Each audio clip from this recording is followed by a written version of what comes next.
news. Today we're going to be doing a new video on just like reacting to 5 real life masked killers, because I don't know why. I just thought this would be a good video to do. Maybe something a bit scary, if you get what I'm vibing at. Alright, let's just start this video then. Alright. So upload, yes. 5 real life masked killers. I did see Pennywise on there, the old one.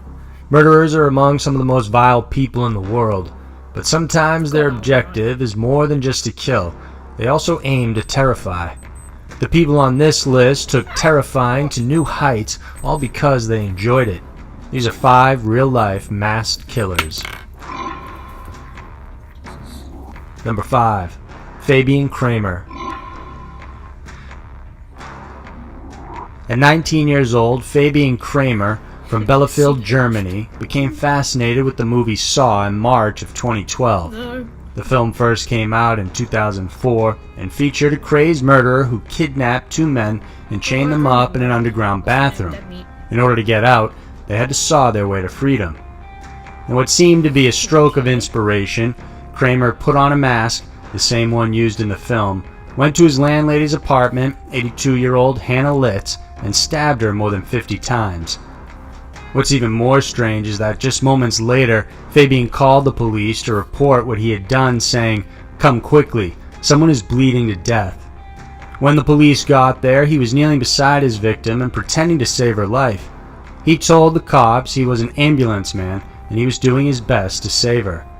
He thought he could get away with that, but investigators concluded that with the amount of blood on his shirt, along with forensic evidence, that it was Kramer who had killed Hannah in the first place. They searched his apartment, which was located just across from the landlady's room, and inside they found the evidence they needed: a yellow-handled kitchen knife, which was used to kill a victim. Disturbingly, police discovered the mask he used as well, splashed with blood. Fabian was arrested but denies he was involved with the crime. In fact, even his lawyer doesn't know why the teen killed Hannah. It seems, though, he must have been thinking about the murder for some time and only found the courage right after he watched the movie. Despite having no clear reason on why he killed, the judge pronounced him to be a clear menace to society and sentenced him to 10 years inside a psychiatric facility. Right. 1 second, guys. All I'm gonna say is it does look a bit retarded. Just imagine that, yeah, running after you just with a knife. Alright, so I can't laugh at this. Number 4. Alex Mengel. Alex Mengel. It began on February 24th, 1985, when Alex Mengel's vehicle was pulled over for a traffic violation in Westchester, New York, by Officer Gary Stimolowski. Inside the car was Mengel and 3 of his friends. After the officer found shotguns in the trunk, he asked for a license, but Mengel didn't have one. He called dispatch to run a license and registration check, but Mengel had other plans. He pulled an unregistered handgun out from underneath the vehicle's front seat, approached the officer, and shot him point blank. He then told his friends to take his car and go home. Mengel then took the patrol car, drove it for about a mile before abandoning it. Police found it an hour later. Officer Stimolowski was wounded on the passenger seat and later died at the hospital. On February 25th, the day after the shooting, Mengel abducted 44-year-old IBM employee Beverly Capone. At 8 p.m., she was headed to the parking lot but vanished along with her white Toyota. A day later, nearly 4 hours away, in a town near Syracuse, New York, a 13-year-old girl on her paper route said a white vehicle pulled up next to her. The driver pointed a gun and instructed her to get in the car, but instead of doing that, she took off running. Yes. She described the driver as wearing an unusual disguise and said he had on a wig of long black hair, lipstick, and a dress, and when asked to identify the person in a photo... 1 second, guys, this lighting is really annoying me. Boop, boop, boop. Is that good? Yeah, that's good, alright. Lineup, the girl picked Mengel. A week later, on March 2nd, the white Toyota was spotted in Scarborough, Toronto. A high-speed chase ensued and ended when the vehicle skidded on ice. Mengele was captured, and inside the car they found Capone's driver's license with a picture of Mengele pasted on top of Capone's photo. They also found a wig of long black hair.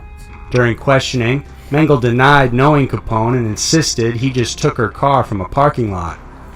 Officers then retraced his steps, and it led to a remote cabin that had been broken into. Hidden in the drawer was Capone's IBM ID card, and later on dogs found her body buried in a stone wall close to the cabin. Beverly had been stabbed multiple times in the chest. Mengele then scalped her head, taking her long black hair. Alright. One thing we want to know. Scalping is when they rip lots of your hair off, including the skin. Never, please, even if you're a mass serial killer watching my channel in the future, please don't do that to anyone. I beg you, please. This was the wig the officers had found in the car. The face on her skin was also carefully peeled off. It's believed Mengele decided to use Capone's hair and possibly her face as a mask in order to escape. Weeks after the arrest, Mengele was charged for the murder of the officer in Westchester and arraigned for Capone's. On the way back from court, despite handcuffs and shackles, he tried to escape by stealing the gun from an officer next to him. The other officer was forced to stop the vehicle and shoot Mengele, killing him. Mengele may have also been involved in other murders, including that of 13-year-old Antonella Mattina. She disappeared in 1984 after running an errand.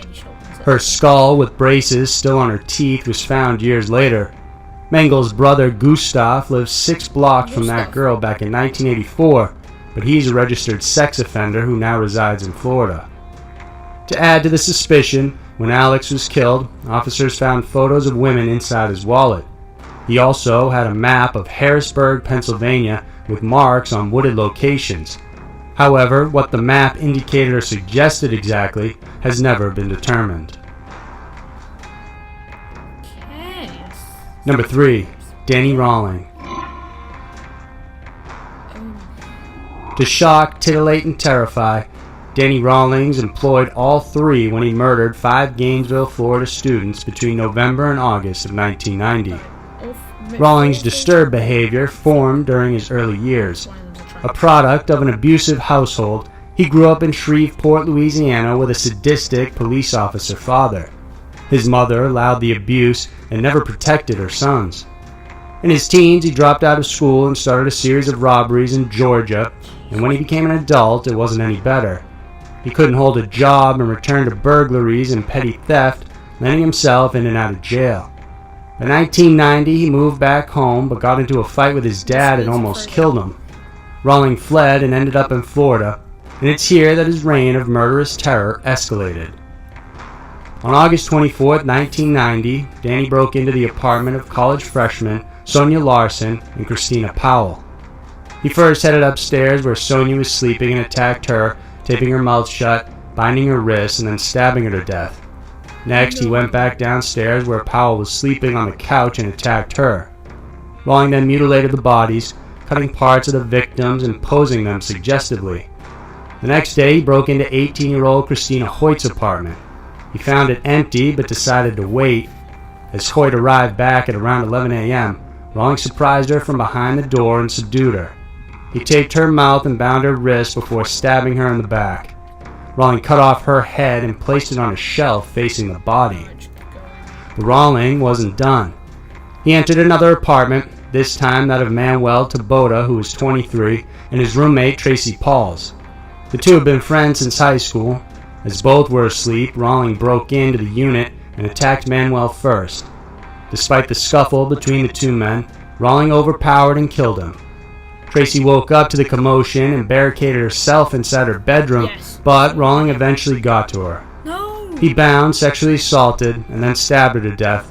Her body was also posed. By this time, Gainesville was in a panic. It took months before Rawling's name was tied to the crime. In fact, an initial suspect was blamed, and the investigation was dropped after they were apprehended. When Danny was arrested for a series of burglaries, the cops found his camping site in the woods. His items were collected but never investigated until later on. When they finally did, they matched his tools to marks in Hoyt's apartment. His tape deck also contained original songs and recordings of himself talking about the murders. Since then, he has been dubbed the Gainesville Ripper, and he was found guilty and sentenced to death via lethal injection. Before he died, he left a written statement confessing to the Shreveport murders as well, where a family of 3 were killed in November of 1989. And it was Danny Rawlings' crimes that inspired the movie Scream. At least he died, memorable. Alright, I'm going to leave this episode here because I don't want this episode to drone on a bit too long. But, alright, that was very messed up. Never do that. Never, ever, ever do that. If anybody here is going through bad times, don't do that, please. I don't want anybody here doing anything like that because that's just... no. Alright. I'll see you guys in the next one. Bye, guys.